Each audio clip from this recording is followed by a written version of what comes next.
Well, as the sign says, welcome to Great Lakes Holiday Park, Foster Tuncurry in the magnificent state of New South Wales. Today's episode, of course, is about fishing, but it's also about experiencing caravanning and camping. Growing up, this is what life was all about. Go with mum and dad to the caravan park, meet new friends, and of course, find some new adventures.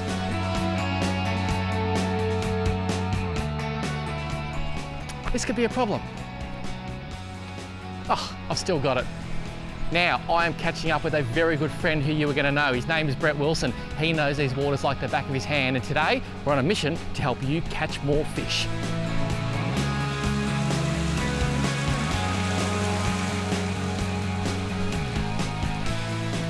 Now I'm torn. Fishing.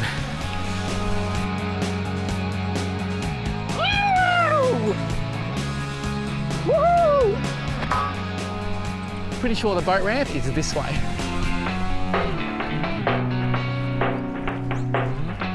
Morning, guys. Beautiful day. It is. Redo? Hey mate, how are you? Oh, I'm very, very good. How are you? Well. What an amazing part of the world. Now, I get to travel a lot, but staying at a caravan park, it's a lot of fun. And for people to come and do this, how can we help them today to catch a few more fish? Well, it's pretty easy really, mate. We're going to go down to the basics. We're going to chase the humble old flatty. And the reason is you can catch a flathead in pretty much every coastal caravan park right around Australia. I love the way he thinks. Now, the other thing I love, it's midday. Why do you get the big sleep in? Well, there's a reason for that. And when we get on the water, I'll explain why. Let's go. You jump in, mate. I'll give you a push. Beautiful.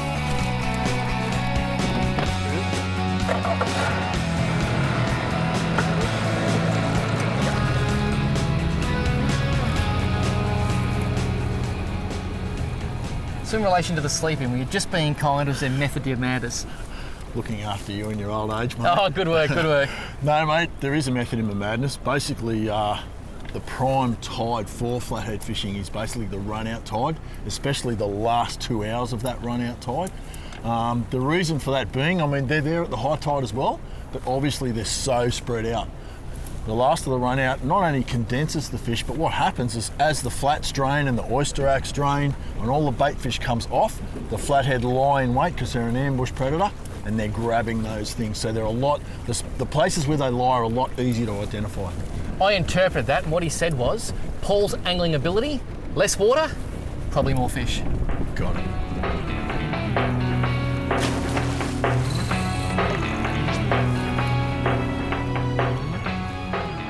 So Brett, why here? Basically, mate, what you're looking for when you're flatty fishing is food and structure. They like to lie in wait. The food's coming off these flats. They're in amongst these holes, and that's what we need to look for. So it's a fairly simple philosophy. I mean, people panic. Where am I going to find a fish? Yep. Find food, find structure, you'll find fish. Extremely important.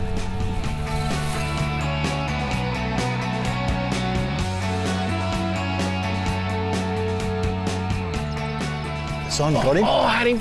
Oh. He was sitting on an A. Yep. He's back. Yep. Gotcha. There you go. Well done, mate. Oh. And not a bad fish pole. Look Yeah, at it, he feels actually. all right, eh? Oh, is he around that pole? Just wait, because flatties don't fight dirty, so generally... He's around that pole. He's fighting dirty, mate. He's gone around that pole. Okay. I'm not winding. I can see my line wrapped around that pole. That's it, right, you're right now, mate. No, it just popped off, so I've got to get that line back on the reel. More oyster racks over there. So oh, he's a nice fish. that's the way. Look at the colour of that. Isn't that beautiful? And he hit it once. Yep. And I literally left the plastic there because I missed him the first time. And this flathead, he's a dusky, but he almost dusted me. No, he thinks he's a dusty. I'm going to come around this side And now. people who say flathead don't fight. Yeah, right. That's right. And he's no monster, but No. he has given me plenty. And That's look at him there on the water. He's got the dorsal fin up. What is really important is keep their heads under the water if you can, and straight into the net. Like I just wasn't doing. Yes, that's correct. Now, they are the master of throwing a hook, that's for sure, They with are. their head movement like that. I want to show you something really interesting about this fish. You put him on the deck. I learnt this when I was fishing over in South Australia about a year ago. Look at that, you cannot see the plastic, and this fish, he's actually come up and he sat on the plastic to kill it. He thought it was a fish, and quite often they don't suck the plastic in the mouth, they actually land on it. That's what I felt. I've lifted. If I can pick this guy up and show you, stay nice and still for me, mate. Whoops. Better watch those spikes. Roll over, roll over, roll over, mate. He's playing the game beautifully. Look at that. He has landed on that plastic and he is hooked outside the mouth. And I've noticed they do a lot of that. Yep. Bang. And you actually said he's sitting on that. I did. You called it. And he was. So Bretto, not a bad example of Platycephalus fuscus. Not a bad flatty either. Exactly right. That is the dusky flathead, and the incredible thing about these fish, they don't actually have a swim bladder, which I didn't know until recently, and that is what allows them to sit in the sand, bury, these big eyes stand out, anything goes past, bang, ambush predator. And I'm tipping this is the perfect size to eat. It is absolutely perfect, mate. This is the ideal size. Yum. 36 centimetres in New South Wales legal length. This one's well over that. Destined for the table, I'd say. I think the emphasis there is well over that.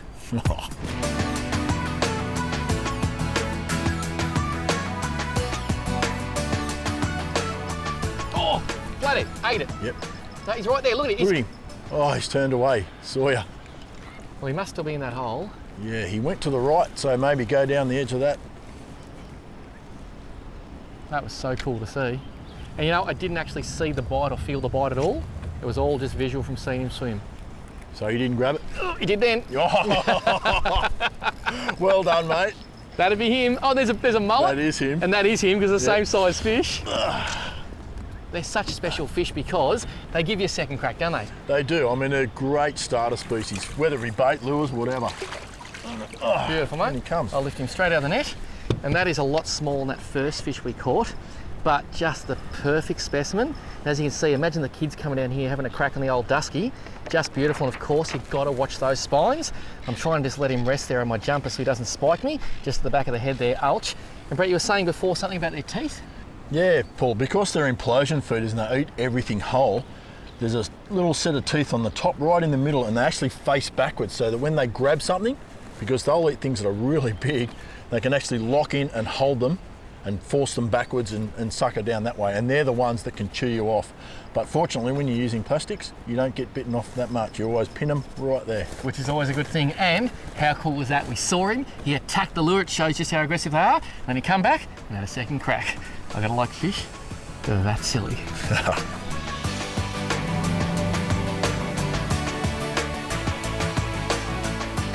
When you're doing this sort of fishing, make sure you've got yourself a good set of polarised glasses like these spotters. I can literally see where the flathead are going to lie. I can see weed there, I can see a nice bare sandy patch, more weed and structure. The flathead are going to sit on those sand patches. When that sun comes out, bang, I can light up any area, cast right to it, and put my lure right on the flathead's head. And I think it's so important, because if you cast to the weed, you're not going to catch anything, and that's why these things are just so important. I'm going over there.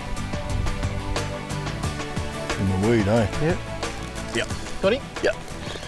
Now, that was the third time he came back. You know so what? either he's really stupid or I'm really slow. Which one is it? Ah, don't answer. You know what the funny thing is? I actually heard you go, oh! And then I heard you go, oh! Oh, he's a nice one. Oh, how's the way he come with his gob open? Look at that. And that's a really good thing to look. If you can see the fish and you can see that your lure or your bait is completely gone, you know to really take it Back easy. it off? Because, yeah, for sure. Nice fish, mate. And he's well hooked. Slide it over. Beautiful. Thanks, mate. Well, we've untangled this little girl. Well, I shouldn't say girl, because we don't know, do we? I believe you know some interesting facts about that, mate. Well, it's not so much whether I can tell it's a girl or a boy, but what is interesting is that flathead don't actually change sex like a lot of people think, but they do have extremely different growth rates. So if this was a boy flathead at about 40 to 45 centimetres, it would be 5 years of age. But if it was a girl, it would only be about 3 years of age. And once a flathead gets to about 45 centimetres, if it's a male, it plateaus, it doesn't get any bigger. Okay. So if you catch a flathead over 50, 55, you can guarantee it's a girl, and that's why we should put the big girls back, because they're there to do their thing, aren't they?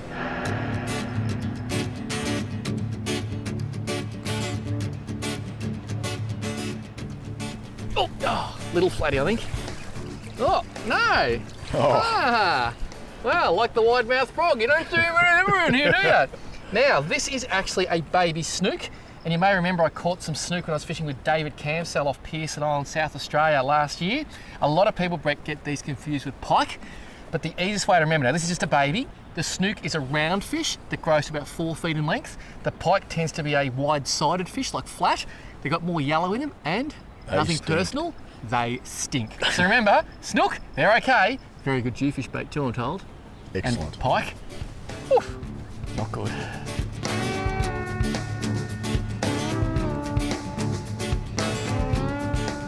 think we might make a move, mate. Pretty much exhausted our spots here and we're fishing the last 2 hours of the run out tide, so we want to make the most of those 2 hours we can. Let's go and find some more.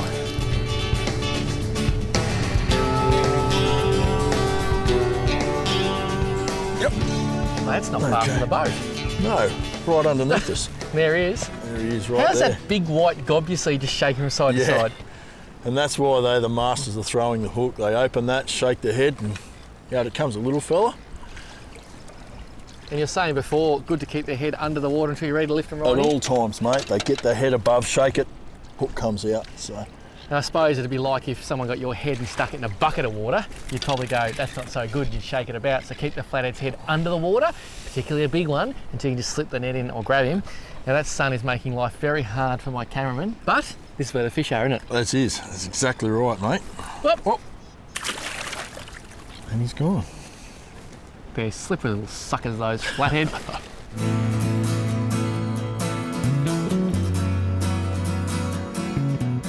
Because we're fishing for flathead today, I wanted to use some gear that was easy on the budget, but still very, very good quality. This is a Shimano AX 2500 FB. Retails for under 50 bucks. It is a magnificent little fishing reel. 4-pound fins braid. If you're fishing plastics, you've got to have braid to feel everything. And the rod, a magnificent Shimano 702 neck save spin. Really crisp. You can lift the plastic and you can really pull a big fish if you happen to catch one. That's my gear of choice, and it's an absolute gem.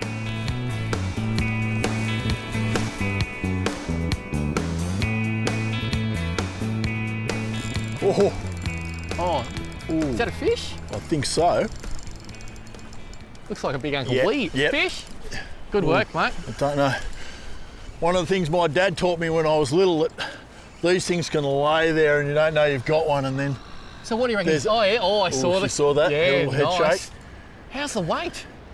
yeah, I get a bit nervous sometimes. You can, as you hook them in the side, or you don't know, but so you always got to take it serious. Oh yeah, that's what we're looking. That's what we're talking about. Not a bad idea. Now, basically, we come to the sand here because we wanted some protection from that weather, and we've got a big hill here. Yeah. But maybe the weather has worked in our favour, mate. Yeah, hopefully. I can see leader. I reckon it's got to be a solid fish, eh? I think so. Yeah, Oh yeah, I can see a big blotch. Oh, look at that. that's nice. Look at that fish. That is a corker, mate. I reckon just beach it, eh? Oh, always, mate. And Yep. Look at the, oh, those head shakes. That is just gold, mate. Bring it up this way and just try. He's just sitting on the bottom. Look at that. I think what you get in these cooler months is they don't play up like they. Oh, Oh yeah, look at that. you're just waiting for him. Just slide it on up, mate. Slide on up. Ooh. I will just give him a little nudge. That, Thank you, mate. mate, that is absolute flathead gold. Look at that plastic. Oh, and look at that. That is a magnificent flathead.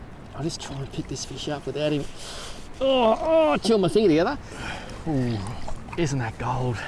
How's the size of the dorsal fin on a flathead that you hardly ever even notice? Look at that. It's like a sailfish, eh? How long do you reckon that fish is? Ooh, probably mid-60s, maybe low 60s. That is just a stonker of a fish. Now, Brett, we got a live well full of some beautiful flathead. They're probably in the perfect eating range. This is a big girl. What say we put her back? Yeah, I would, mate.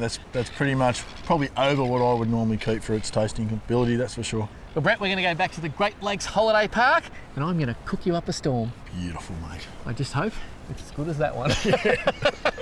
Let's let this girl go. This is a pretty good feeling, isn't it, Brett? It is, mate. I love it. Oh, aren't they awesome fish? And it's not until now, when you actually see them against the bottom, aren't they just the master of camouflage? There he goes, look at that. Oh, what an incredible fish. Did I ever tell you that I was once a Michelin star chef? No. Yeah, it's because it didn't happen. Yeah. But I can cook at a caravan park, and I'm going to keep this very simple. We've got a few ingredients: flathead, flour, eggs, some chips. They won't spoil your dinner, and some rice bran oil. Now, a lot of people think you've got to cook fish in olive oil, but I'm here to tell you rice bran oil, it is much better. There's no cholesterol, and it has a very high smoke point, so you can get it really hot. And one thing about fish is cook it hot for a very short period. So, if you could please do me the honours. Brett, here's the secret ingredient, mate. Open your bag of chips, and then absolutely pulverise them. And that is a whole heap of the good stuff. Now, it is quite simple, Brett. We get our flathead fillet into the flour, and we dust it with flour, then into some eggs, which I have already beaten, then into the secret 11 herbs and spices. And you're in charge. Give it a good shake, baby. Look at that. Well, here's our 4 fillets ready to go. Brett, the oil is smoking. Would you do me the honours, please? Oh, gladly. Beautiful, mate. I tell you what, you are a star, the way you place it on the plate. Now, are you ready to try the second best piece of fish you've ever had? Why second? Because you haven't had the first yet. That's over there. Give it a go. I'm going in. Oh, please be good.